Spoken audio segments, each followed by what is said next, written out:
तो दोस्तों नमस्कार और स्वागत है आपका आपके अपने ही YouTube चैनल बीएड एग्ज़ाम पर। और दोस्तों स्क्रीन पर देख लीजिए फटाफट से, जिसको देखकर आपको समझ में तो आ ही गया होगा कि आज हम क्या डिस्कस करने वाले। जी हाँ दोस्तों, आपने पिछले 2-3 दिनों में जो है काफ़ी कुछ पढ़ा होगा, काफ़ी कुछ सुना होगा और काफ़ी अपने लेवल पे भी रिसर्च ज़रूर की होगी कि क्या बदलाव हुए हैं असल में उत्तर प्रदेश में, ख़ास तौर पे शिक्षा और शिक्षकों के चयन की भर्ती से लेकर। तो ये जो बड़े बदलाव हुए हैं इनको हम समझने की कोशिश करेंगे। किस प्रकार से योगी आदित्यनाथ जी ने, जो कि पिछले कुछ दिनों पहले ही उन्होंने अनाउंस किया था कि वो चाहते हैं कि उत्तर प्रदेश में जो शिक्षा विभाग से संबंधित या शिक्षकों की भर्ती से संबंधित जो अलग अलग विभाग है उन सब को कंबाइन करके, इंटीग्रेट करके एक ऐसा इंडिपेंडेंट, आप बोल सकते हैं बिल्कुल इंडिपेंडेंट, जिसको हम बोल सकते हैं स्वतंत्र विभाग बनाया जाए, जो कि शिक्षा से संबंधित और शिक्षकों से संबंधित जितनी भी भर्तियां होती हैं, जितना भी सिलेक्शन प्रोसेस होता है, चाहे उससे संबंधित जो एग्ज़ाम्स कंडक्ट कराने की बात हो या वैकेंसीज को टाइम टू टाइम अपडेट कराने की बात हो, या जो भर्तियां हो रही हैं उसमें किसी प्रकार की धांधली ना हो, परीक्षाओं का संचालन जो है पूरी तरह से जो है पारदर्शी तरीके से हो, कोई उसमें चीटिंग जैसी केसेस, कोई उसमें धांधली, मतलब आप जो चीज़ें देखने को मिलता है कि परीक्षाएं जो है निरस्त करनी पड़ती हैं, वहाँ पर कहीं आपका पेपर लीक हो गया, इस तरह के जो बड़े से केसेस होते हैं, क्योंकि अलग अलग विभागों को कई बार आपस में कोऑर्डिनेट करना पड़ता है। अलग अलग विभागों के लोग आपस में डेटा शेयर करते हैं, अपनी सूचनाओं को शेयर करते हैं। इस पूरी प्रक्रिया में कहीं ना कहीं प्रक्रियाएं कई बार विलंबित हो जाती हैं, यानी कि चयन की प्रक्रिया की बात कर लें या एग्ज़ाम कंडक्ट कराने की प्रक्रिया की बात कर लें, या फिर कई बार जो है पेपर लीक होने जैसी कई बार आपको जो है घटना सुनने को मिलती है। तो इन सारी चीज़ों को ध्यान में रखते हुए उत्तर प्रदेश सरकार की ओर से ये सुझाव दिया गया था कि क्यों ना जो अलग अलग विभाग जो है, खास तौर पे जैसे आप देखते हैं उत्तर प्रदेश सेवा चयन आगे यूपीएससी जो है कंडक्ट कराती है, कई बार आपके state UP PCS exam conduct कराती है, कई बार टीचर्स को रिक्रूटमेंट के लिए, खास तौर पे जो हायर लेवल पे होते हैं, यानी कि प्रिंसिपल और वाइस प्रिंसिपल्स के लिए होता है। इसी तरह से आप देखोगे बेसिक टीचर्स के लिए जो है आपका यूपी एजुकेशन सर्विसेज जो है, यानी कि इसको हम बोल सकते हैं उत्तर प्रदेश उच्चतर शिक्षा आयोग कई बार एग्जाम कराती है, कई बार माध्यमिक शिक्षा आयोग एग्जाम कराती है। तो कई बार आप देख रहे हो कि अलग अलग आयोग, अलग अलग विभाग जो है अपने अपने स्तर पर वैकेंसीज आपके नोटिस लाती हैं और उसके फिर एग्ज़ाम कंडक्ट कराती है। यानी कि कई बार जो है ये सारी प्रक्रिया आपस में जो है इनका जो है कई बार आप बोल सकते हैं कि विरोधाभास हो जाता है, टाइमिंग मैच कर जाती है, कई बार एक ही डेट पर या बिल्कुल पास पास में 2 एग्ज़ाम्स हो जाते हैं, जिसमें कि अभ्यर्थियों को, जो लोग एग्ज़ाम देना चाहते हैं उनके लिए भी बड़ा ही धर्म संकट की स्थिति आ जाती है कि कौन सा एग्ज़ाम दें, कौन सा एग्ज़ाम छोड़ें। तो ऐसी स्थिति ना आए, साथ ही साथ एग्ज़ाम स्मूथली हो, यानी कि समय पर हो, समय पे उसके परिणाम आए, परिणाम जो आए वो सही आए, उसमें कोई भेदभाव ना हो, किसी प्रकार की त्रुटि ना हो, बच्चों के साथ, उनके भविष्य के साथ कोई किसी प्रकार का खिलवाड़ ना हो। इस तरह के जो अनेका प्रश्न सालों साल से चलते आ रहे हैं, शायद उस बात को ध्यान में रखते हुए इस आयोग के गठन के बारे में सुझाव दिया गया है और अभी कल ही जो है इसको लेकर एक बड़ा अपडेट भी आया है। तो आइए नोटिस को पढ़ लेते हैं और इसको समझने का प्रयास करते हैं। साथ ही साथ हम इसी वीडियो में ये भी डिस्कस करने की कोशिश करेंगे कि इस नोटिस का या ये जो नया आयोग गठन हो रहा है, जिसका नाम अब होगा Uttar Pradesh education services commission, या फिर आप इसे कह सकते हैं Uttar Pradesh state education services commission. तो ये जो नया आयोग होगा यूपी एजुकेशन सर्विसेज कमीशन, इसका क्या रोल होगा, किस तरह की परीक्षाएं कंडक्ट कराएगा, अगर ये आयोग आया है तो क्या हम उम्मीद कर सकते हैं कि जो सुपर टेट का एग्ज़ाम है अभी तक नहीं हो पाया है, यूपी टेट का एग्ज़ाम जो अभी तक नहीं हो पाया, यहाँ तक कि अभी उनके नोटिस भी नहीं आए हैं, क्या ये आगे आने वाले महीनों में होंगे, क्या इनसे संबंधित नोटिस आएगा? इस तरह के बहुत सारे प्रश्न के ऊपर हम अभी यहाँ पर चर्चा करेंगे। साथ ही साथ आपने पढ़ ही लिया होगा, देख ही लिया होगा, जान भी लिया होगा कि अब सी टेट और स्टेट जो टीटी का एग्ज़ाम होता है उत्तर प्रदेश के संदर्भ में हम बात कर रहे हैं, तो 1/4 अंक जोड़े जाएंगे जो आपके निचले स्तर पर यानी कि बेसिक टीचर्स के रिक्रूटमेंट की प्रोसेस होगी वहां पर। तो ये भी एक अपने आप में बहुत बड़ी बात होगी। अब जो टीईटी का एग्जाम और यूपी टीईटी का जो एग्जाम होने वाला है उसका महत्व काफी बढ़ जाने वाला है। जी हाँ दोस्तों, काफी बढ़ जाने वाला है और इस बात के ऊपर हम बिल्कुल चर्चा करेंगे। साथ ही साथ जिन लोगों ने भी यूपी टीजीटी या पीजीटी का एप्लीकेशन फिल किया होगा, अपने एग्जाम को लेकर अभी उत्सुक हैं, काफी इंतजार में हैं कि कब उसके एग्जाम की डेट आएगी, तो उनके लिए भी हो सकता है कि अब उनको थोड़ा और जो है इंतजार करना पड़े, क्योंकि आप समझ पा रहे होंगे कि शिक्षक भर्ती के संबंध में ही इस आयोग का गठन किया गया है। शिक्षक भर्ती की परीक्षाओं के सफल और आप बोल सकते हैं कि सुनियोजित तरीके से और समयबद्ध तरीके से क्रियान्वयन के लिए ही इस आयोग का गठन किया गया है। तो हो सकता है कि ये अपने स्तर पर जो है आकर इस एग्जाम को कंडक्ट कराने के लिए नई रणनीति बनाए, नए टाइम टेबल और नया शेड्यूल जारी करे। तो हो सकता है, ऐसा कंफर्म नहीं है, अब ये तो हम आगे देखेंगे कि भविष्य के गर्भ में क्या छुपा है, लेकिन हम थोड़ा मान सकते हैं कि इंतजार कर सकते हैं कि थोड़ा विलंब हो सकता है। तो ये सारी चीज़ें हम डिस्कस करते हैं। आइए सबसे पहले जो नोटिस आया है उसको देखते हैं और कुछ चीज़ें हम यहाँ पर क्लियर करने की कोशिश करते हैं जो कि आपको शायद दिमाग में आ रही होंगी या आपको उससे जुड़ी समस्याएं दिख रही होंगी। तो उसको एक एक करके चर्चा करते हैं। और साथ ही साथ दोस्तों, अगर आपको कोई भी डाउट हो ना नोटिस को लेकर तो आप प्लीज़ मुझे कमेंट करिएगा। साथ ही साथ आपके अब बीएड के एग्ज़ाम्स भी होने वाले हैं, बीएड एमएड बीपीएड जैसे एग्ज़ाम भी बहुत जल्द ही होने वाले हैं। कहीं कहीं फॉर्म्स फिलअप हो गए हैं, कहीं के नहीं भी हुए हैं, बट आप फॉर्म फिलअप करने के लिए परेशान ना हो, एग्ज़ाम बहुत ही जल्द होंगे। आप अपनी तैयारी जो है 20 जनवरी के हिसाब से स्टार्ट कर दें, पढ़ना शुरू कर दें। चैनल के प्लेलिस्ट पर जाएं, हमारे चैनल के प्लेलिस्ट पर जाएं और ढेर सारे वीडियोस भी हैं, कंटेंट भी है, वो आप यूज़ कर सकते हैं। चलिए नोटिस को आइए यहाँ पर देख लेते हैं।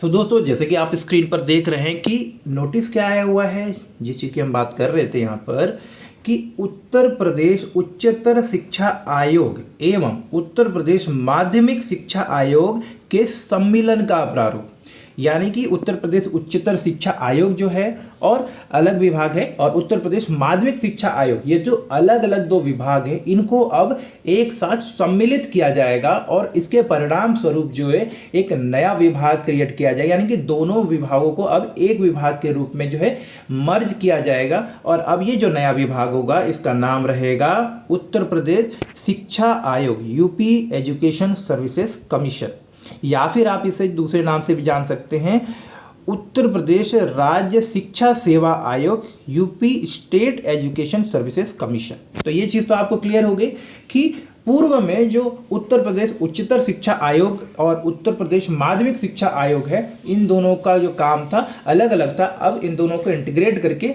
अभी Uttar Pradesh education services commission के नाम से एक अलग से इंडिपेंडेंट बॉडी बनाई जाएगी। ये अलग से अपने स्तर पर काम करेगा और ये टोटली इंडिपेंडेंट होगा, क्रियान्वयन से लेकर आपके एग्जाम कराने से लेकर इंटरव्यू कराने से लेकर सिलेक्शन प्रोसेस से लेकर वो सारी चीज़ें। तो इसको हम नोटिस में भी अभी देखते हैं। तो यहाँ तो आपको एक क्लियर हो गया होगा कि माध्यमिक शिक्षा आयोग और उच्चतर शिक्षा आयोग को मर्ज किया जा रहा है और इसका नया नाम हो गया यूपी एजुकेशन सर्विसेज कमीशन।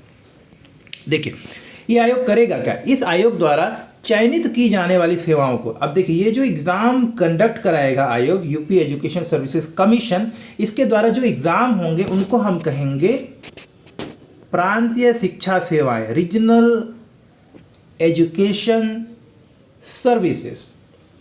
और ये 3 श्रेणी में, जिसे हम मुख्यतः 3 श्रेणियों में बांटेंगे, यानी कि जो सिलेक्शन होगा, वैकेंसीज होंगी, उसको हम बात कर रहे हैं। पहला होगा क वर्ग का। देखिए क वर्गीय सेवाएं, जिसमें कि उच्च शिक्षा में सहायक आचार्य एवं महाविद्यालयों के प्राचार्यों के चयन संबंधी सेवाएं उपलब्ध होंगी। तो ये क्या करेगा, सिलेक्शन प्रोसेस 3 स्तर पर सिलेक्शन प्रोसेस करेंगे।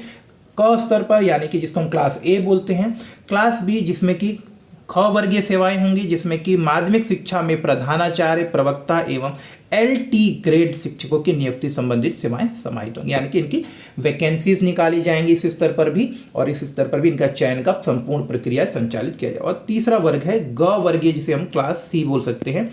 प्राथमिक शिक्षा में जो सहायक अध्यापक हैं उनकी नियुक्ति संबंधित सेवाएं, यानी कि उनकी नियुक्ति संबंधित जो काम होगा इस स्तर पर। तो ये 3 स्तर पर जो है चयन की प्रक्रिया, इस 3 स्तर पर ये आयोग जो है काम करेगा। अब इंपॉर्टेंट न्यूज़ को थोड़ा सा और डिटेल में समझते हैं। आइए देखिए, मैं बेसिकली आपको बता देता हूँ। तो ये जो आयोग रहेगा कुल मिलाकर ये 15 सदस्यीय आयोग बनने वाला है और इसमें कुल 14 सदस्य रहेंगे। तो ये भी आप समझ लीजिए कि ये आयोग का एक अध्यक्ष होगा और जिसमें कुल 14 सदस्य होंगे। अब बहुत सारी चीज़ें जो होती हैं वो आपको इतना ज़्यादा देखने की ज़रूरत नहीं है। यहाँ पे आप समझ लीजिए जो अध्यक्ष होगा वो आपका क्या होगे, अध्यक्ष की योग्यता जो होगी आपकी वो उत्तर प्रदेश में जो चयन के लिए जो भी आयोग के चयन के अध्यक्ष के चयन के लिए जो भी क्राइटेरिया है, जो भी अहर्ताएँ हैं उसके अनुसार ही होगा। तो इसमें हमको इतना ज़्यादा डिटेल में इसमें जाने की जरूरत नहीं, अगर आप चाहें तो इसको पढ़ सकते हैं। देखिए एक चीज़ जो यहाँ पर है जिससे कि हमको थोड़ा सा एक चीज़ क्लियर होगा कि देखिएगा आयोग का निर्णय, आयोग में निर्णय सदस्यों के बहुमत के आधार पर लिया जाएगा। बराबरी रहने के स्तर मतलब स्थिति में अध्यक्ष को भी मताधिकार करना पड़ेगा। यानी कि देखिए किसी स्थिति में जहां डिसीजन लेना है, प्लानिंग करना है, वहां पर जो 14 सदस्य हैं वो अपना अपना मत रखेंगे, अपनी अपनी बात रखेंगे, वोटिंग की जाएगी अगर जरूरत पड़े तो, और जो बहुमत आएगा उसी केस को सुना जाएगा, यानी कि उसी का पर फाइनल निर्णय लिया जाए। इन केस मान लीजिए जो है 14 सदस्यों में 7-7 की बहुमत आती है, यानी कि मत आता है, तो फिर फाइनल निर्णय जो है आपको अध्यक्ष के मत द्वारा जो है किया जा सकता है, ये सुनिश्चित किया जाए। तो ये एक अच्छी चीज़ है, थोड़ी पारदर्शिता भी आएगी, हो सकता है अलग अलग लोगों के दृष्टिकोण को भी समझा जाएगा, सुना जाएगा। आयोग का संचालन, देखिए आयोग के संचालन के लिए एक सचिव होंगे। यहाँ पे देखिएगा आयोग के सफल संचालन के लिए एक सचिव जो कि IAS स्तर के अधिकारी होते हैं, जिनको काफ़ी अनुभव होता है शिक्षा के क्षेत्र में और इस तरह के विभागों में काम करने के इस पदों पे। और इसके अलावा सचिव के कार्य के अलावा जो है आपका एक परीक्षा नियंत्रक का भी यहाँ पे नियुक्ति करने की बात की जा रही है। परीक्षा नियंत्रक आयोग की परीक्षाओं के सफल संचालन हेतु परीक्षा नियंत्रक होंगे। इसे परीक्षा की गोपनीयता एवं सूचिता तथा स्तरीय परीक्षा निर्धारण का समस्त अधिकार होगा। तो जो परीक्षा नियंत्रण होंगे, जो नियंत्रक होंगे, परीक्षाओं से संबंधित, इनके संचालन से संबंधित, पेपर सेट करने से संबंधित, पेपर कैसे बनेंगे, इस तरह की मतलब जो भी परीक्षा के सफल संचालन के लिए जो परीक्षा नियंत्रक पूर्ण रूप से जिम्मेदार और पूर्ण रूप से स्वतंत्र होंगे अपनी तरफ से काम करने के लिए। परीक्षा नियंत्रण सेवा मतलब इनके क्राइटेरिया को हमको इतना जितना नहीं है, वरिष्ठ अधिकारी ही होते हैं अथवा केंद्रीय प्रशासनिक सेवाओं के अधिकारी होते हैं, यानी IAS लेवल के अधिकारी होते हैं। ये करेंगे क्या, देखिए इनके क्या क्या अधिकार होंगे, इनको बेसिक समझ लेते हैं। कि देखिए ये इंपॉर्टेंट बात है कि कार्य परीक्षा नियंत्रक त्रिस्तरीय प्रांतीय सेवा शिक्षाओं के लिए लिखित परीक्षाओं का आयोजन करेंगे। और इम्पॉर्टेंट बात, ये परीक्षाएं कम से कम साल में एक बार अवश्य आयोजित होंगे। देखिए ये इंपॉर्टेंट बात है कि साल में एक बार ये एग्जाम जरूर कराना होगा। तो जब भी नोटिस निकलेगा तो आप मान सकते हो कि उसके एक साल के अंदर अंदर जो है एग्जाम तो होगा। तो इसीलिए मैं बोल रहा था कि जैसे ही अब ये आयोग का गठन हुआ है तो इसके बाद जो भी नोटिस आएगा, चाहे वो सुपर टेट की बात हो, यूपी टेट की बात हो, या टीचर वैकेंसीज के लेकर कोई भी गठन की बात हो, या फिर कोई वैकेंसीज की बात, अगर नोटिस आएगा तो इसका एग्ज़ाम एक साल के अंदर अंदर जरूर होगा या होना चाहिए, ऐसी हम उम्मीद कर रहे हैं। उसके बाद साक्षात्कारताओं परीक्षा अधिकारियों का पैनल परीक्षा नियंत्रकों द्वारा तैयार किया जाएगा, जो प्रत्येक 3 साल पर पुनर्समर्थित, परिवर्तित एवं परिवर्धित की जाती रहेगी। मतलब यहाँ पर कि देखिए साल में एक बार एग्जाम कराया जाएगा, जो लोग इंटरव्यू लोगे उनका पैनल टाइम टू टाइम जो अपडेट किया जा रहेगा। हर 3 साल पर जो है उसमें पैनल में बदलाव किए जाएंगे, परिवर्तन किए जाएंगे, उसके स्ट्रक्चर, उनकी डिमांड क्या रहेगी, उनको क्या पूछना है, किस तरह का अपडेट, वो सारी चीज़ें ये करने का काम है। तो ये बड़ी अच्छी बात यहाँ पर समझ में आ रही है कि कम से कम थोड़ा सिस्टमेटिक करने का प्रयास तो किया जा रहा है। इसके अलावा आयोग की शक्तियां आयोग का, देखिए आयोग करेगा क्या, तो वहाँ पे हमने ऊपर पढ़ ही लिया। वैसे यहाँ पे एक बार और देख लेते हैं कि आयोग द्वारा महाविद्यालयों में प्राचार्यों, सहायक आचार्यों एवं माध्यमिक विद्यालयों के प्रधानाचार्यों, प्रवक्ता, LT ग्रेड टीचर तथा प्राथमिक शिक्षा में सहायक अध्यापकों के नियुक्ति हेतु अलग अलग परीक्षाएं साक्षात्कार कर सकेगा। मतलब अलग अलग कर सकेंगे तीनों स्तर पर, जरूरत जैसी आवश्यकता उसके अनुसार। आयोग को परीक्षा प्रणाली, परीक्षकों की नियुक्ति, प्रश्निकों, साक्षात्कारकर्ताओं की नियुक्ति के पैनल का निर्धारण करने का भी अधिकार होगा। तो ये मैंने बोला कि इंडिपेंडेंट बॉडी रहेगी, ये पूरा प्रोसेस जो होता है उसकी देखरेख करने के लिए स्वतंत्र होगी। अब यहाँ पर इंपॉर्टेंट चीज़ देखना है कि देखिए चूंकि उच्चतर माध्यमिक एवं प्राथमिक शिक्षा के त्रिवर्गीय सेवाओं हेतु अधिकृत है ये आयोग, इसलिए नियुक्ति हेतु परीक्षा की प्रकृति कुछ निम्न प्रकार से होगी। तो देखिए अब एक बेसिक आइडिया यहाँ से लेते हैं कि क वर्गीय अगर परीक्षाएं होती हैं, उच्च शिक्षा में सहायक आचार्य हेतु अगर परीक्षाएं होती हैं तो उच्च शिक्षा में सहायक आचार्य हेतु सामान्य ज्ञान की परीक्षा होगी एवं संबंधित विषय में लिखित परीक्षा का भी आयोजन किया जाएगा। और ये जो लिखित परीक्षा होगी वस्तुनिष्ठ प्रकार यानी ऑब्जेक्टिव टाइप की होगी आपकी। सामान्य ज्ञान 30 अंक, संबंधित विषय 70 अंक एवं साक्षात्कार 30 अंक के निर्धारित होंगे। तो ये आप क वर्गीय सेवाओं के लिए इस तरह का एक एग्जाम का स्ट्रक्चर समझ सकते हैं। आचार्य एवं महाविद्यालयों में प्राचार्यों की नियुक्ति हेतु विश्वविद्यालय अनुदान आयोग द्वारा निर्धारित आचार्यों की नियुक्ति के मानक माने होंगे, यानी यूजीसी की स्टैंडर्ड से ही जो है आपका एलिजिबिलिटी सेट किया जाएगा और उसी तरह से उनका सिलेक्शन होगा, जिसमें कि एपीआई प्रशासनिक दक्षता विधि व्यवस्थापन हेतु अंक निर्धारित होंगे। साथ ही साथ साक्षात्कार के लिए अलग से अंक निर्धारित होंगे, यानी कि जो क्लास ए लेवल प्रधानाचार्य वगैरह की जब आपकी वैकेंसीज निकलेगी उनका जो सिलेक्शन होगा बिल्कुल यूजीसी के स्टैंडर्ड के हिसाब से होगा, जिसमें कि उनका पुराना अनुभव, उनका कार्य अनुभव, उन्होंने मैनेजमेंट किस तरह से किया या उनका मैनेजमेंट का क्या अनुभव है या किस तरह की उनके अंदर कुशलता है, वो सारी चीज़ें जाँच की जाएंगी और साक्षात्कार भी कराया जाए, जिसके कि इंटरव्यू के अलग से अंक निर्धारित किए जाएंगे। अब बात करते हैं हमें ख वर्गीय सेवाओं की। देखिए ख वर्गीय सेवाओं में संबंधित विषय, जिस विषय के लिए आप जो है इंटरव्यू दे रहे हैं या जिस विषय की आप एग्जाम के लिए फॉर्म फिल करेंगे, एक मिनट दोस्तों,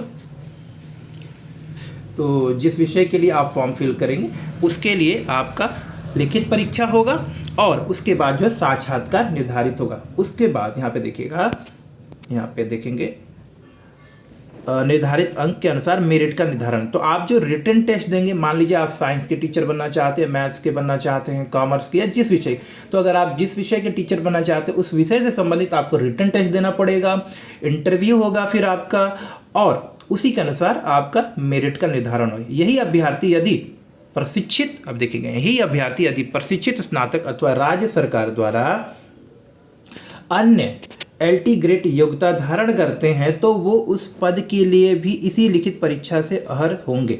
साथ ही साथ सामाजिक विज्ञान एवं विज्ञान के 2 विषयों के आधार पर एलटी ग्रेड की अलग परीक्षाएं भी आयोजित की जा सकेंगी। मेरिट का निर्धारण लिखित परीक्षा एवं साक्षात्कार के अंकों के साथ होगा। ये इंपॉर्टेंट बात है, तो याद रखिएगा कि मेरिट लिस्ट जो बनेगी वो लिखित परीक्षा एवं साक्षात्कार, और जो बहुत अवेटेड है बेसिक टीचर, प्राइमरी टीचर की बात कर रहे थे, वो ही हमारी न्यूज़ आ गई कि जो ग वर्गीय सेवाएं प्राथमिक शिक्षा में सहायक प्राध्यापकों की भर्ती हेतु साक्षात्कार नहीं होंगे। जी हाँ दोस्तों, इस परीक्षा में अभ्यर्थी के भाषा ज्ञान, शिक्षक अभिरुचि, सामान्य अध्ययन पर आधारित लिखित परीक्षा होगी एवं केंद्र सरकार अथवा राज्य सरकार द्वारा आहर्ता निर्धारित टीईटी अथवा सीटीईटी में प्राप्त अंकों के 1/4 अंक तथा अभ्यर्थी के मेरिट का भी अंक निर्धारित कर चयन किया जाएगा। तो ये ध्यान रखिएगा कि अब जो बेसिक लेवल पे यानी कि प्राइमरी लेवल पर जो सिलेक्शन होगा इसका प्रारूप कहीं ना कहीं पहले जैसा ही होगा, लेकिन अब थोड़ा ज़्यादा एडवांस हो गया है। पहले क्या होता था, सिर्फ बीएड बीटीसी में जो आप अंक लाते थे उसके बेसिस पे आपका डायरेक्ट सिलेक्शन हो जाता था, आपको कोई इंटरव्यू वगैरह नहीं देना।